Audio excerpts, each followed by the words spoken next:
Chromatin, chromatin या गुणसूत्र।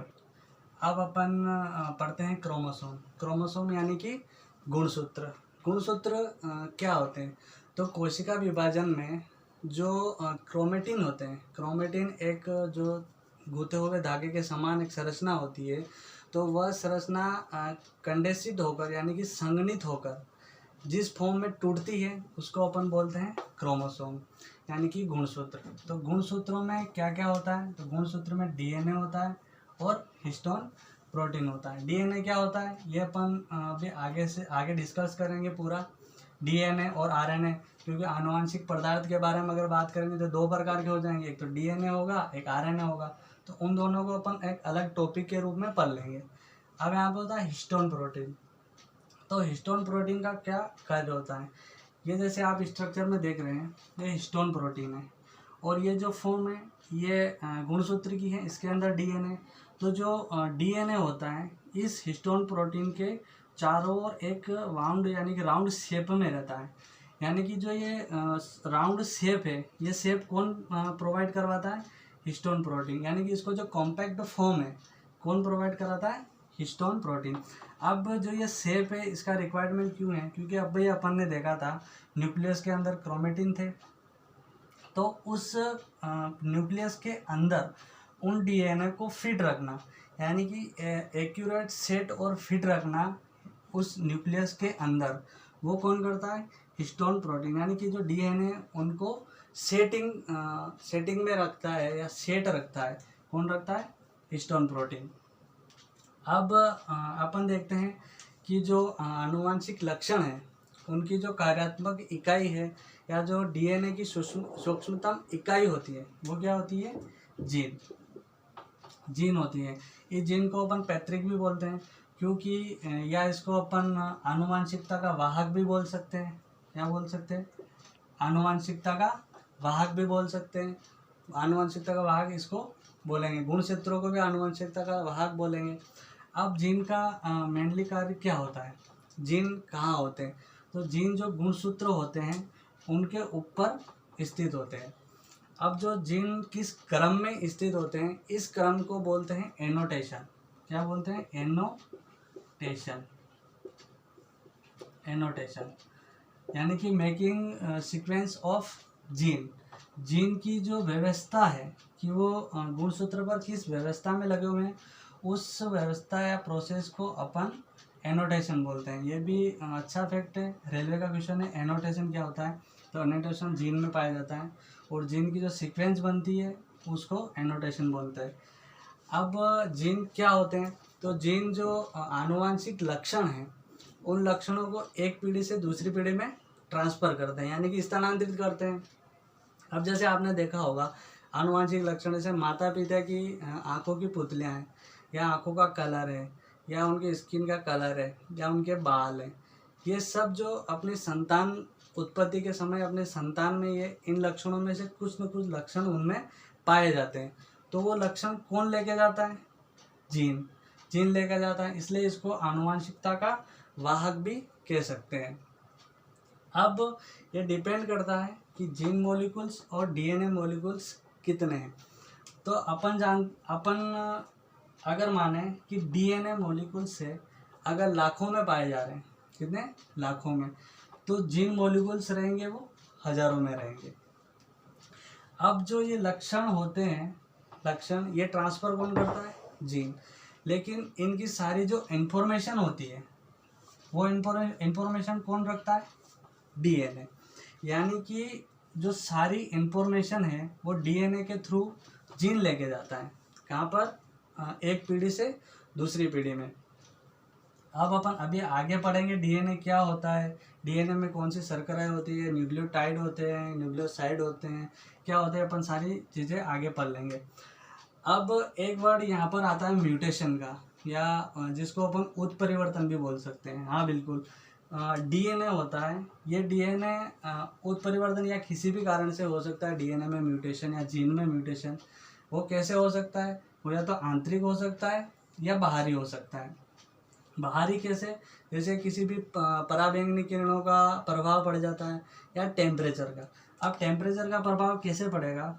ये जो आप देख रहे हैं ये H बॉन्ड यानी कि हाइड्रोजन बंद है, हाइड्रोजन बंद है।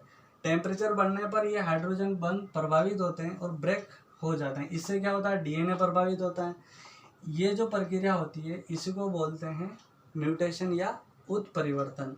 अब जीन का म्यूटेशन क्या होता है, कितने प्रकार से होता है, वो काफ़ी बड़ा टॉपिक है, लेकिन अपन जान सकते हैं कि जीन का म्यूटेशन वैसे 2 प्रकार से होता है, बिंदु और जो टेम्परेचर का है वो यानी कि बाह्य वाला। लेकिन अपने को उस पर डिस्कस नहीं करना है, अपने को इतना ही नॉलेज रखना है। अब अपन देखते हैं कि ये जो एक स्ट्रक्चर बनी हुई है ये क्रोमोसोम की स्ट्रक्चर है। क्रोमोसोम ये है, ये जो आप फिगर देख रहे हैं ये है क्रोमोसोम का। अब क्रोमोसोम में आपको ये एक दिख रहा होगा भाग काइनेटोकोर। क्या है ये, काइनेटोकोर। और ये बीच में जो पार्ट दिख रहा होगा ये है सेंट्रोमियर। क्या है, सेंट्रोमियर। इस सेंट्रोमियर से आप देख रहे होंगे 2 अर्ध गुणसूत्र जुड़ रहे हैं। क्या जुड़ रहे हैं, 2 अर्ध गुणसूत्र। जब ये आनुवंशिक लक्षण एक पीढ़ी से दूसरी पीढ़ी में जब ट्रांसफर होते हैं तो ये कहाँ से टूट के जाते हैं, सेंट्रोमियर से टूटते हैं। यानी कि यहाँ से जो सेंट्रोमियर है ये अपन पढ़ेंगे आगे सेल डिवीजन में, कि यहाँ से ये ब्रेक होते हैं। कैसे होते हैं, जैसे अपन ने देखा था न्यूक्लियस, वहाँ पर अपन देखेंगे तारक केंद्र होता है, तर्कु तंतु बनता है, मेटाफेज आती है और वहाँ पर एक फोर्स के कारण वो इसको ऊपर खींचती है। काइनेटोकोर से तर्कु तंतु बनता है और तारकाय से जुड़ जाते हैं। डायरेक्ट फोर्स के कारण ये ऊपर खींचते हैं, जिसके कारण क्या होता है, ये दोनों अलग अलग हो जाते हैं। वो कहाँ पढ़ेंगे अपन, सेल डिवीजन में। अभी आपको ओनली इतना ही ध्यान रखना है कि गुणसूत्र की स्ट्रक्चर में सेंट्रोमियर एक वर्ड होता है जहाँ से टूटकर एक पीढ़ी से दूसरी पीढ़ी में जाते हैं, तथा काइनेटोकोर होती है और एक और ये होती है टेलोमियर।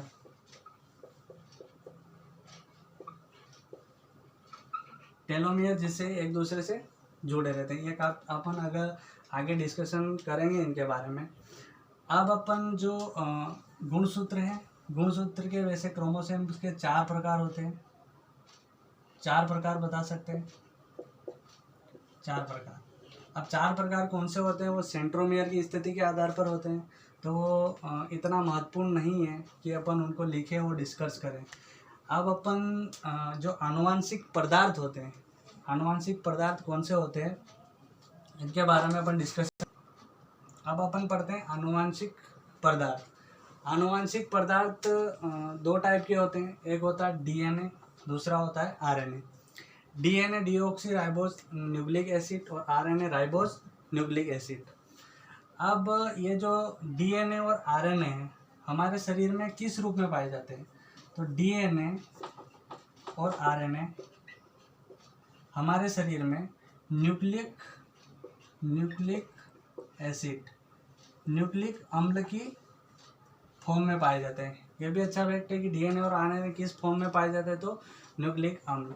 और जो इनकी जो अम्लीय प्रकृति अगर अपन बताएं तो वो फास्फोरिक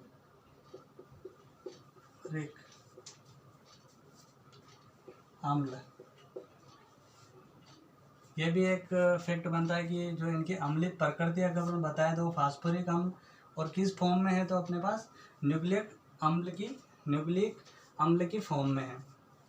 अब जो डीएनए की जो स्ट्रक्चर है उसमें आपको ये दिख रहा होगा कि ए, टी और जी और सी, यानी कि एडिनोसिन, थायमिन, ग्वानिन और साइटोसिन। जो एडेनिन और ग्वानिन है इसको प्यूरिन बोलते हैं, और टी और सी, थायमिन और साइटोसिन, यानी कि पायरामिडिन होती है। डीएनए मुख्यतः 3 प्रकार के तत्वों से मिलकर बना होता है, जैसे नाइट्रोजन क्षार हो गया, शर्करा हो गई, या फास्फोरिक अम्ल हो गया। इनके बारे में अपन डीपली वैसे कल से पढ़ेंगे, अभी अपन ओनली इनका ओवरव्यू देख लेते हैं। आरएनए क्या फुल फॉर्म होती है, राइबोस न्यूक्लिक एसिड। आरएनए 3 प्रकार के होते हैं, एमआरएनए, आरआरएनए और टीआरएनए। इनकी फुल फॉर्म अगर मैं बताऊं तो ये होता है मैसेंजर, ये होता है राइबोसोमल, ये होता है ट्रांसफर। यानी कि किसी भी अगर कोशिकांग को प्रोटीन या पोषक तत्वों की ज़रूरत है तो वो मैसेज पहुंचाता है mRNA तक। mRNA उसके पास पहुंचता है राइबोसोमल के पास। वो राइबोसोमल मतलब प्रोटीन का निर्माण करता है, और tRNA उसको क्या करता है, ट्रांसफ़र करता है। जहाँ पर भी इनकी आवश्यकता होती है, जिस कोशिकांग को आवश्यकता होती है, वहाँ तक इनको ये पहुँचा देता है। तो ये जो आनुवंशिक पदार्थों का एक थोड़ा सा ओवरव्यू था।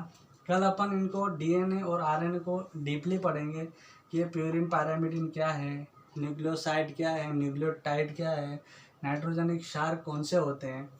आरएनए के बारे में पढ़ लेंगे अपन कि ये एम, आर और टी कैसे वर्क करते हैं।